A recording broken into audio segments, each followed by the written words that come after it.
मित्रों, अभी हाल ही में हमने भारत के लोकतांत्रिक इतिहास के सबसे दुर्दांत काले अध्याय आपातकाल के 50 वर्ष पूर्ण किए हैं।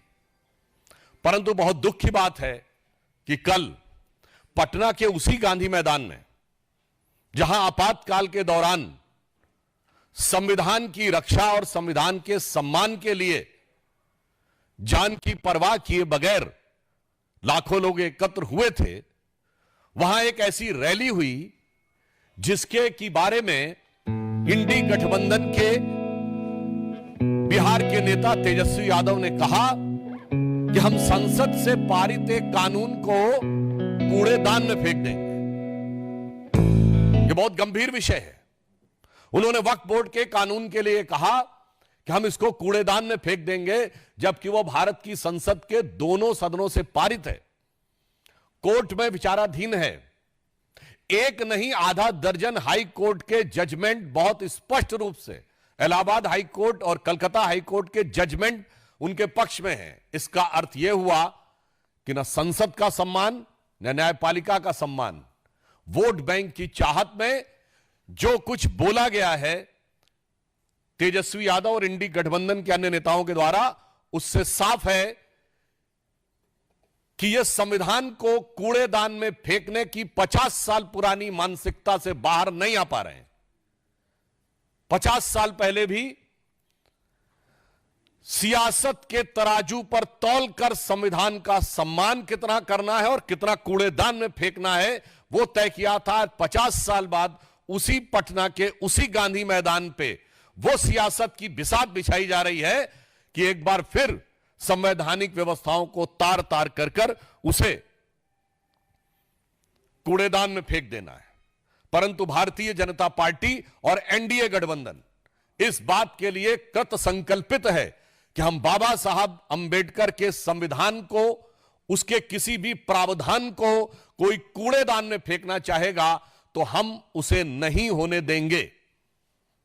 और मैं यह भी स्पष्ट करना चाहता हूं, जो बात पहले भी कही जा चुकी है, वक्फ बोर्ड के जिन प्रावधानों के विरुद्ध इंडी गठबंधन के नेता बार बार बोल रहे हैं, क्या वो प्रावधान सऊदी अरब में लागू है जो इस्लाम की जन्मस्थली है? नहीं।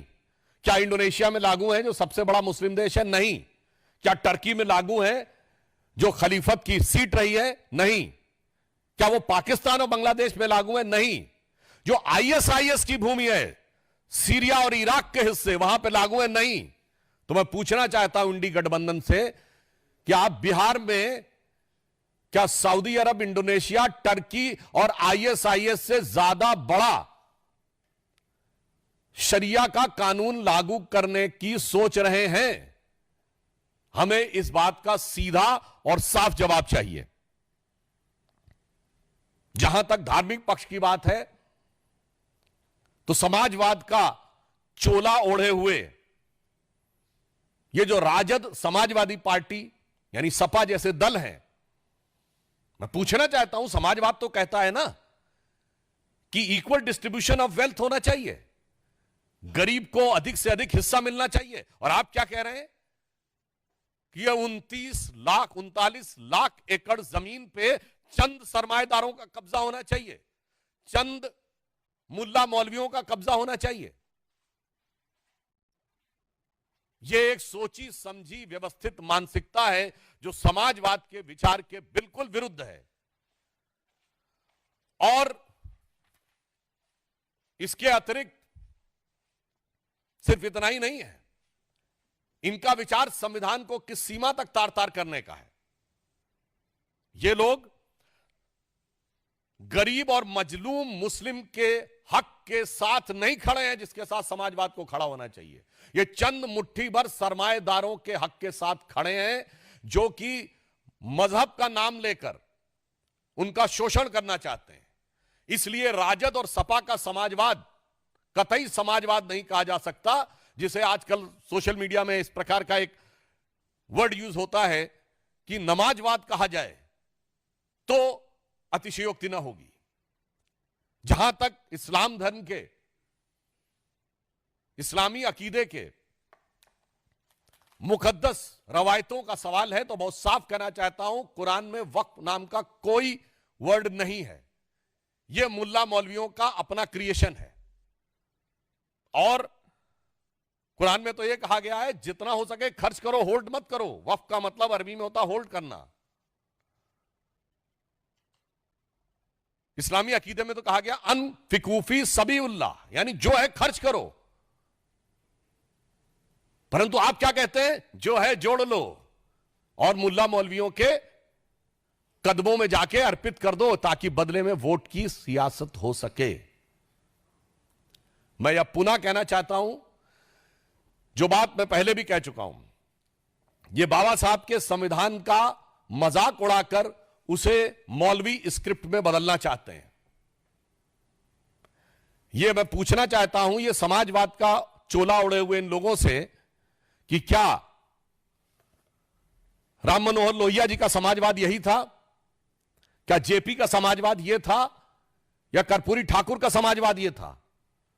भारत रत्न कर्पूरी ठाकुर जी से लेके जयप्रकाश नारायण और लोहिया जी का समाजवाद के साथ आज हम खड़े हैं, जो हम चाहते हैं हर गरीब और मजलूम को उसका हिस्सा मिलना चाहिए। मगर ये किसके साथ खड़े हैं? जो ट्रिपल तलाक के साथ खड़ा है, जो हलाला के साथ खड़ा है, जो मेहरम के साथ खड़ा है, जो हज सब्सिडी के साथ खड़ा है, जो सरतन से जुदा के साथ खड़ा है, जो आतंकियों को अपना भाई, बहन, बेटा, हाफिज बनाने के साथ खड़ा है। इसलिए हम साफ कह सकते हैं कि हम समाजवाद के पक्ष में भाजपा और जदयू खड़ा है, और आज के ये राजद और समाजवादी पार्टी जैसे दल नमाजवाद के पक्ष में जाकर खड़े हो गए और नमाज जैसे मुकद्दस अकीदे का भी मजाक उड़ा रहे हैं, उसका भी केवल सियासत के लिए प्रयोग कर रहे हैं। और यह बात हम निराधार नहीं कह रहे हैं।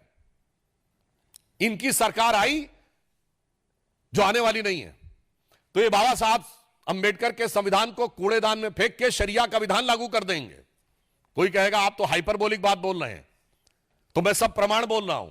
भारत के इतिहास में एक ही बार 400 पार हुआ है, 1985 में, और तब सुप्रीम कोर्ट ने केवल एक शाहबानो केस की याद दिला रहा हूं, एक प्रावधान में केवल यह कहा कि एक तलाकशुदा महिला को 80 या 100 रुपए का मुआवजा लेने की जरूरत है, तो 400 पार की संसद वाली कांग्रेस, जो आज इंडी गठबंधन का नेतृत्व कर रही है और राहुल गांधी के स्वर्गीय पिताजी उसका नेतृत्व कर रहे थे, सुप्रीम कोर्ट के निर्णय को रौंद कर भारत की पार्लियामेंट ने शरिया को संविधान से ऊपर कर दिया। मैं चुनौती से पूछता हूं, दुनिया में कोई एक देश बताइए जो सेकुलर देश जहां शरिया संविधान से ऊपर हो।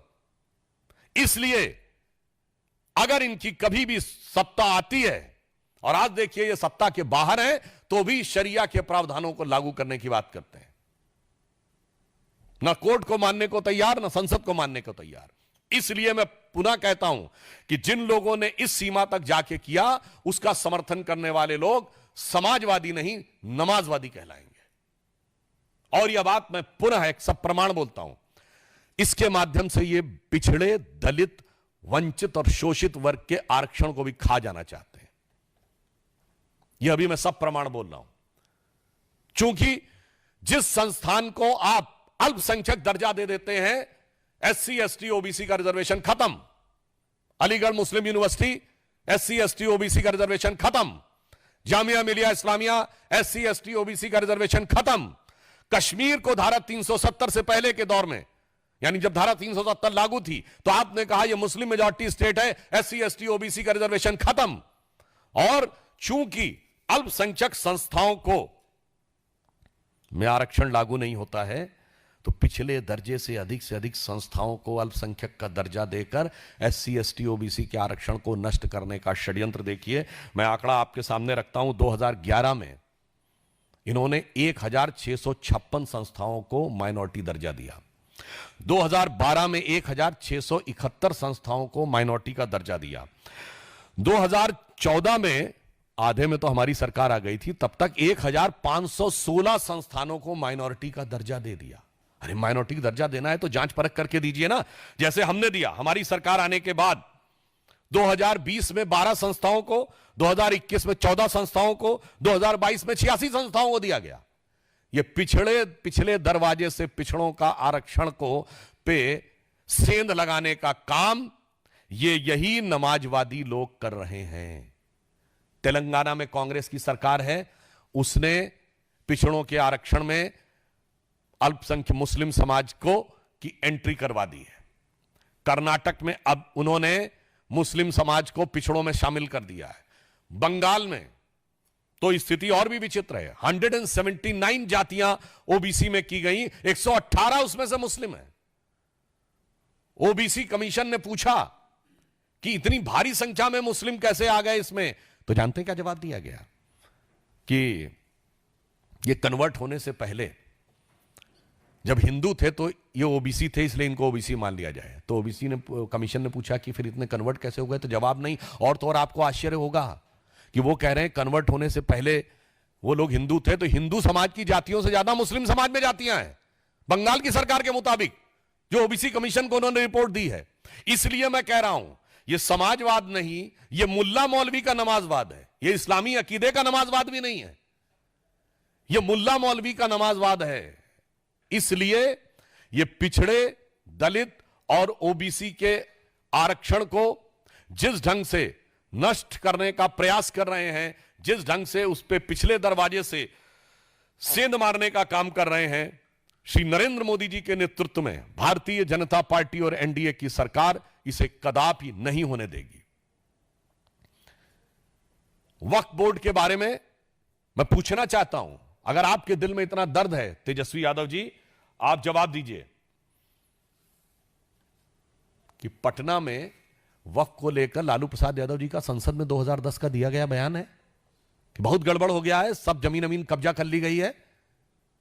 तो कहते हैं कि वो आधा बोला गया। तो मैं पूरा सवाल पूछता हूं, बताइए इतनी वक्फ की संपत्तियां हैं, कितने अस्पताल हैं उस पे, कितने यतीम खाने हैं, कितने कॉलेज हैं, कितनी यूनिवर्सिटी हैं, कितनी मुस्लिम तलाकशुदा और बेवा महिलाओं के लिए कोई संस्थान बना है, कितना दिव्यांग मुस्लिम समाज के दिव्यांगों के लिए क्या बना है, कौन सा मुस्लिम रिसर्च इंस्टीट्यूट बनाया गया है ना।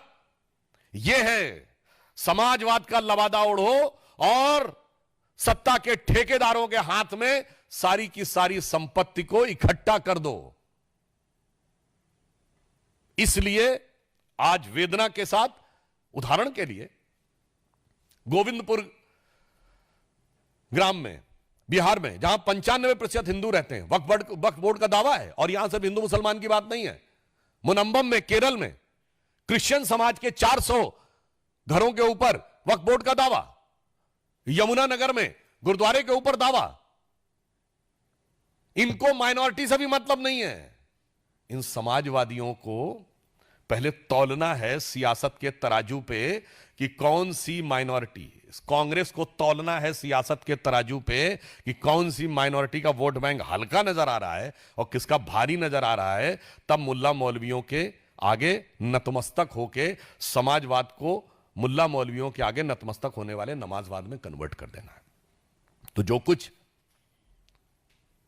इंडी गठबंधन कर रहा है, हम उनके इन सपनों को कतई साकार नहीं होने देंगे। देश की जमीन देश की जनता की रहेगी, किसी मुल्ला मौलवी की नहीं रहेगी।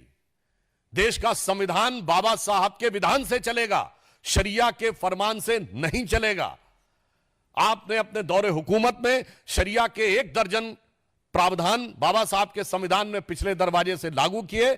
आप इस संविधान को शरिया स्क्रिप्ट बनाना चाहते हैं, हम नहीं होने देंगे। और अंत में मैं कहना चाहूंगा, अपराधीकरण की प्रतीक राजद, भ्रष्टाचार की प्रतीक कांग्रेस, दोनों मिलकर, और दोनों के युवा नेता, एक अधेड़ उम्र का युवा नेता, एक देखिए कितना शिक्षित युवा नेता जिसको क्या कुछ पता है, और ये कह रहे हैं कि भगवान बुद्ध की धरती, नालंदा की धरती का कायाकल्प ये करेंगे। पहले तो मैं इनसे कहना चाहूंगा, वक्त पे कुछ जानकारी लेनी है तो आरिफ मोहम्मद खान साहब राज्यपाल हैं, जाके थोड़ा पढ़िए, समझिए, तो आपको समझ में आएगा कि इस्लामी अकीदे में, इस्लामी इल्म में वक्फ का क्या महत्व है। मगर क्या बताएं, पढ़ने के लिए भी, सुनने के लिए भी, समझने के लिए बुद्धि होनी चाहिए। तो इसलिए इनसे कहना चाहूंगा, समाजवाद के बारे में, एक बड़े प्रख्यात समाज